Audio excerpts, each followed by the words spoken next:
"You don't call the shots around here anymore," my daughter-in-law said, sitting right there at my own kitchen table. I just smiled.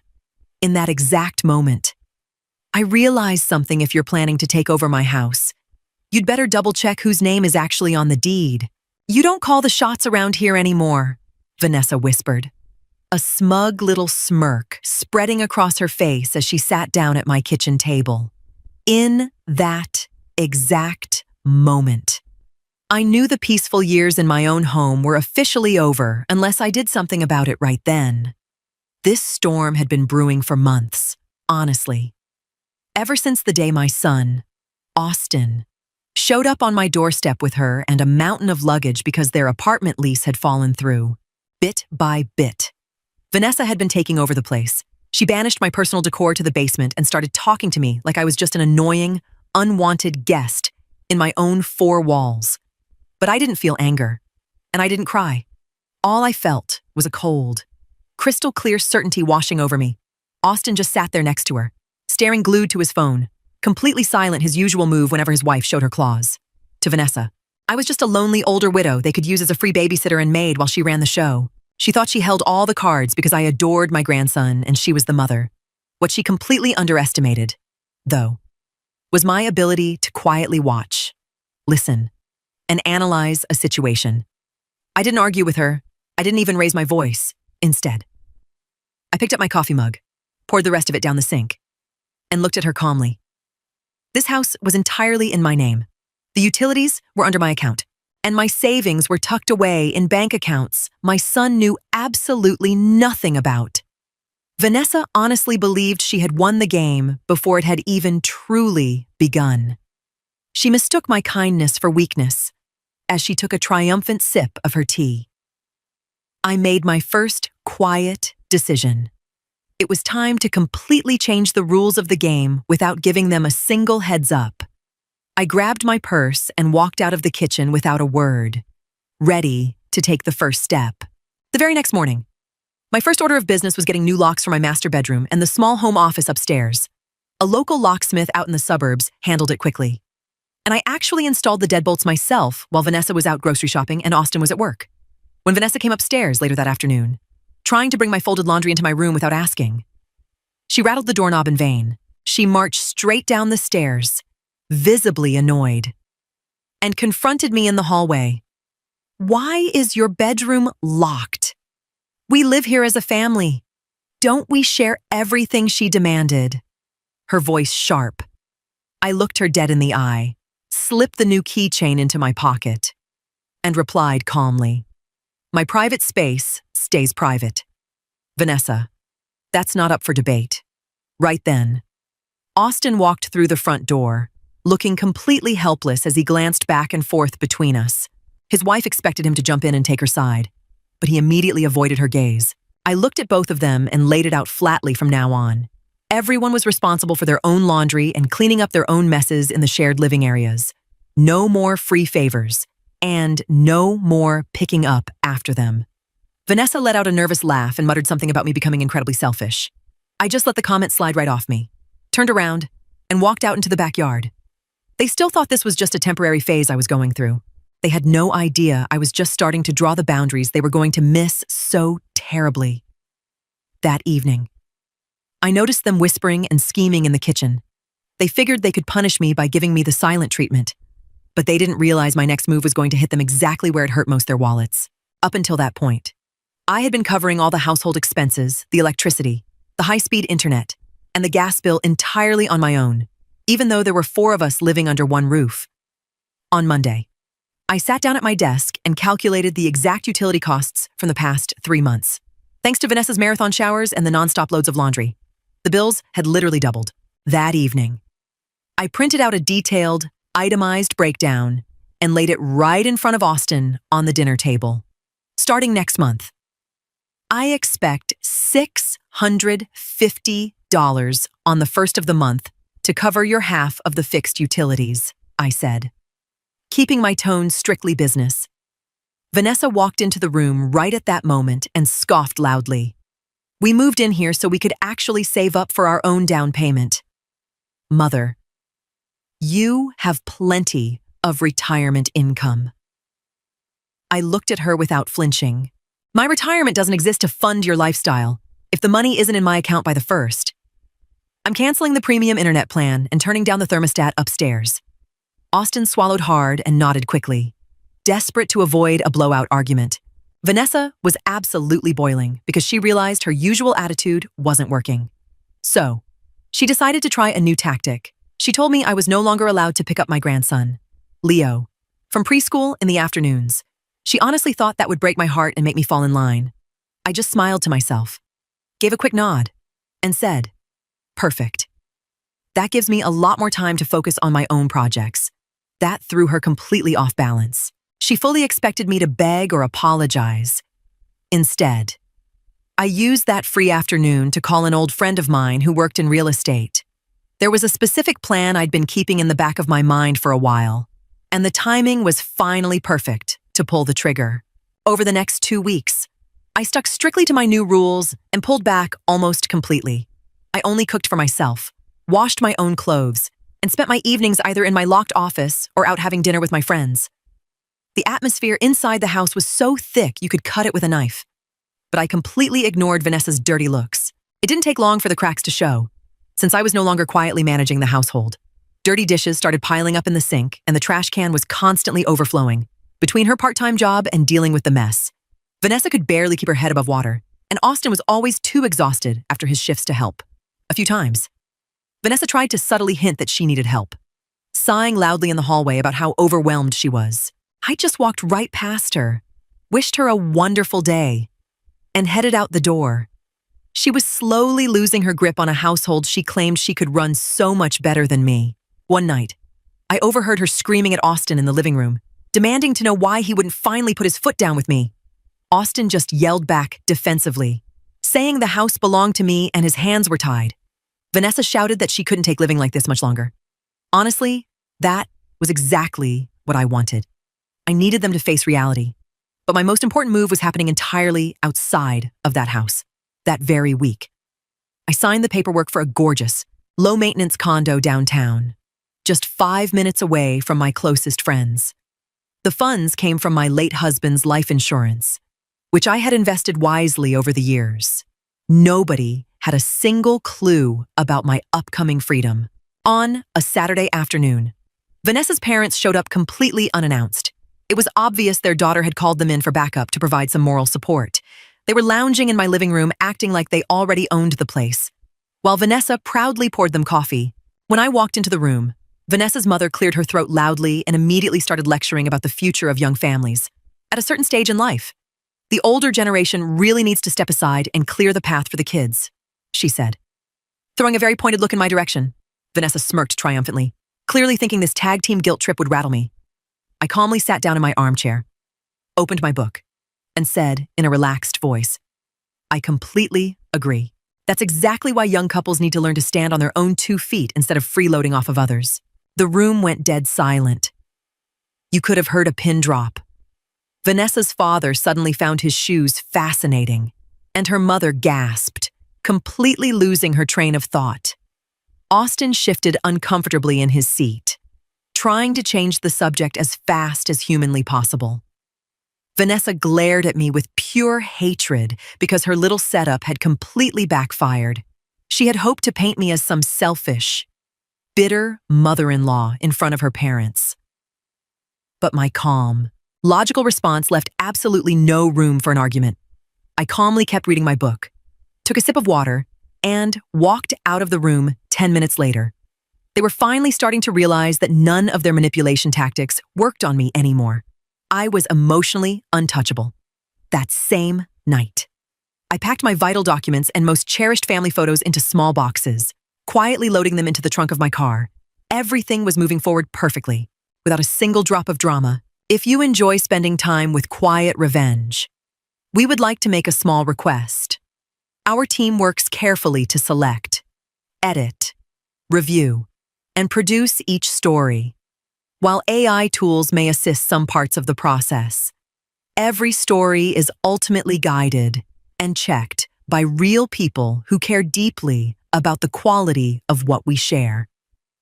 Since our YouTube monetization is not currently active, some viewers have asked whether there is another way to support the channel. If you feel comfortable doing so, you can support Quiet Revenge with the cost of a small cup of coffee. Patreon, https://www.patreon.com/Quiet Revenge Family. Ko-fi, https://ko-fi.com/thestry family. PayPal, https://www.paypal.com/paypal/kanhuangmin. Whether you choose to contribute or simply continue watching, we are sincerely grateful for your time, kindness, and support. 2 days later, Vanessa thought she had found the ultimate trump card to finally force me to surrender. She cornered me in the kitchen after dinner, with Austin standing right beside her, looking anxiously at the floor. "If your attitude doesn't change right now, Mother, we are packing up and moving out by the 1st of the month," she announced, crossing her arms. She tilted her chin up with a smug smile, entirely convinced that threatening to take my grandson away would break me into pieces. I looked at her, let the silence hang in the air for a solid 3 seconds, and replied in a steady, unbothered voice, "I think that is a wonderful idea. Let me know how I can help you pack." Vanessa's entire face froze instantly. That smug smile vanished from her eyes in a fraction of a second. She had been banking on tears, guilt trips, or at the very least, me begging them to stay. Instead, I took the only leverage she thought she had and snatched it right out of her hands. Austin looked at me, panicked, and whispered, "Mom, are you serious?" I gave him a warm, reassuring nod. "Of course, Austin. You're grown adults and you need your own space. It's time." Vanessa was so incredibly speechless that she spun around and stormed out of the kitchen without another word. She had completely miscalculated. They both knew the local rental market was incredibly tight and skyrocketing in price. Moving out meant taking on a massive financial burden they honestly couldn't afford right now. But that wasn't my problem anymore. I had made my peace, and the move they intended as a threat had just become my ultimate ticket to freedom. Over the next few days, Austin and Vanessa became remarkably quiet, almost completely submissive around the house. It was obvious they were trying to lay low, hoping I'd just forget about the whole moving conversation and let things slide back to normal. But I used this quiet window to finalize every last detail of my plan behind the scenes. I set up a meeting with a highly recommended local real estate agent right at my kitchen table while the two of them were out at work. We mapped out the listing plan for the house, since our neighborhood was a highly sought-after school district. The agent was completely confident we'd secure a solid, qualified buyer within a matter of weeks. I signed the listing agreement with an overwhelming sense of relief. The house was far too big for me to maintain alone anyway, and the beautiful memories of my husband lived in my heart, not in the bricks and mortar. Simultaneously, I booked a professional moving company for my new condo, scheduling them for the 25th of the upcoming month. I bought moving boxes and hid them safely inside my locked home office where no one else could go. Austin and Vanessa had absolutely no clue what was happening because they were too wrapped up in their own lives. They genuinely thought the storm had blown over and they could keep living rent-free. Vanessa even started slipping back into her old passive-aggressive tone whenever we crossed paths in the hallway. I just let her talk and smiled to myself. He who laughs last laughs best. And my laugh was going to be incredibly quiet, but life-changing. The final curtain dropped on a completely ordinary Thursday evening, exactly 1 week before my scheduled moving day. I asked Austin and Vanessa to sit down with me at the dining table for a quick talk, noting that I had some important news to share. Vanessa sat down with a dramatic sigh, rolling her eyes, while Austin looked visibly tense. I calmly slid an official letter from the real estate agency across the table, confirming the finalized sale of the property. The house has been sold. The new owners are taking possession on the 1st of the month after next, I announced, my voice entirely even. Vanessa bolted upright so fast her chair flipped backward onto the hardwood floor. "What did you do? You can't do this. Where are we supposed to live?" she screamed, her voice cracking with sheer panic. Austin just stared at the paperwork with his mouth open, completely paralyzed, unable to utter a single syllable. "The deed is in my name. Vanessa, you threatened to move out, and I simply fast-tracked your decision. I replied coolly. Vanessa frantically tried to argue that they needed more time, that they couldn't just be kicked out, and that what I was doing had to be illegal. I gently reminded her that they had never signed a lease, never paid rent, and that I was actually giving them a very reasonable window to find a place. Every single one of her manipulative mind games, her arrogance, and her attempts to push me out of my own life shattered like glass. They were staring down a blank wall, completely unprepared and utterly powerless. I stood up, tucked my chair neatly back under the table, and left them alone to face the music. The next morning, a heavy, almost suffocating wave of desperation hung over the entire house.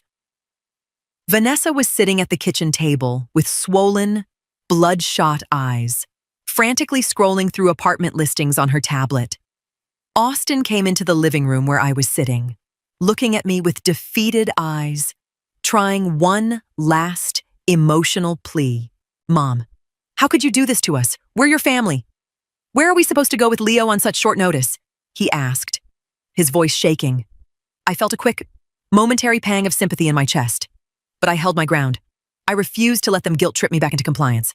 Austin, I supported you both for months. And how did your wife treat me in return?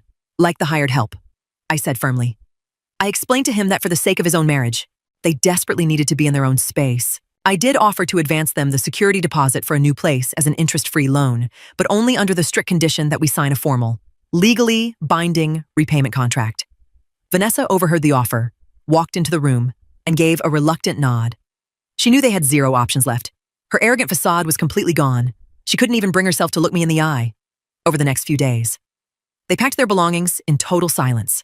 While my movers arrived right on schedule, I watched my furniture get professionally loaded into the truck, and I gave my grandson, Leo, a tight, loving goodbye hug. Austin and Vanessa stood by the driveway, completely humbled by a lesson they wouldn't forget anytime soon. They finally learned that respect is a two-way street. Right now, I'm sitting out on the balcony of my brand new condo, sipping a fresh cup of coffee and soaking in the absolute, beautiful silence. The space is bright, modern, and decorated exactly the way I want it. There isn't a single reminder of the chaos of the last few months. My new chapter has officially begun, and I feel lighter and more at peace than I have in years. The old house closing went perfectly. The funds are safely in my bank account, and I am entirely financially independent.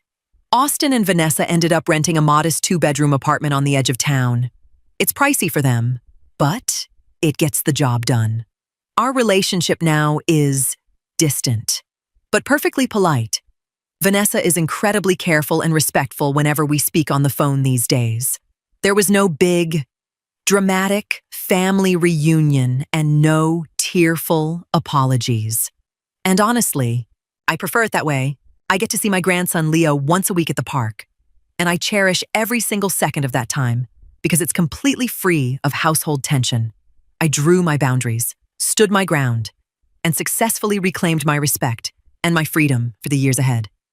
When I look back on it now, I can't help but smile a little thinking about that day. Vanessa sat at my kitchen table. She truly believed I was powerless and would just quietly bow to her wishes. She learned the hard way that you should never, ever underestimate a woman who has spent her entire life taking care of business. I look out into the afternoon sun, take a deep breath, and know with absolute certainty that I made the right call. If you enjoy spending time with Quiet Revenge, we would like to make a small request. Our team works carefully to select, edit, review, and produce each story. While AI tools may assist some parts of the process, every story is ultimately guided and checked by real people who care deeply about the quality of what we share. Since our YouTube monetization is not currently active, some viewers have asked whether there's another way to support the channel.